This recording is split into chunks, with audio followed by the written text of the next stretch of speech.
Läänemaal Haeskas asuvas Tuulingu talus käivad erilised külalised. Juba eelmisest nädalast koguneb igal hilisõhtul talu õuele seltskond jänesepoegi, kes seal oma ema ootavad.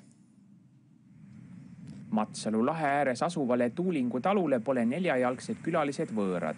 Ikka tuleb ette, et mööda jalutab mõni põder või metssiga. Seda, et ühed ja samad loomad siia aga igapäevaselt satuksid, pole varem ette tulnud. Jänesed on siin tundub juba mitmetel aastatel olnud, aga see pesakonnad on järjest kasvanud ja tänavu siis avastasime, ühel pimedal õhtul märkasime, et nendel on üks kindel kogunemiskoht.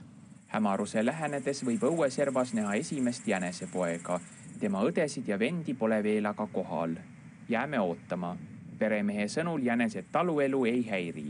Õnneks me oma õunaaiale oleme aia ümber teinud, et see emotsioon jäi pigem selliseks meeldivaks, kui et oleks hirmul oma taimede pärast.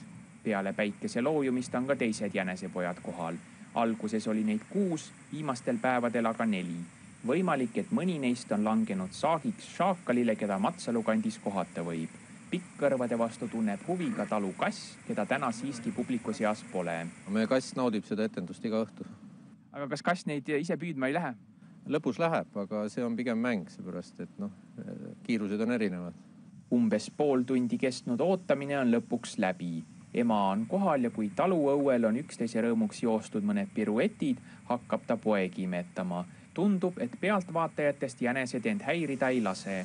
Kui poegadel kõht täis saab, on aga aeg teele asuda, et juba homme õhtul taas naasta. Vaat sellised lood. Kena õhtu jätku.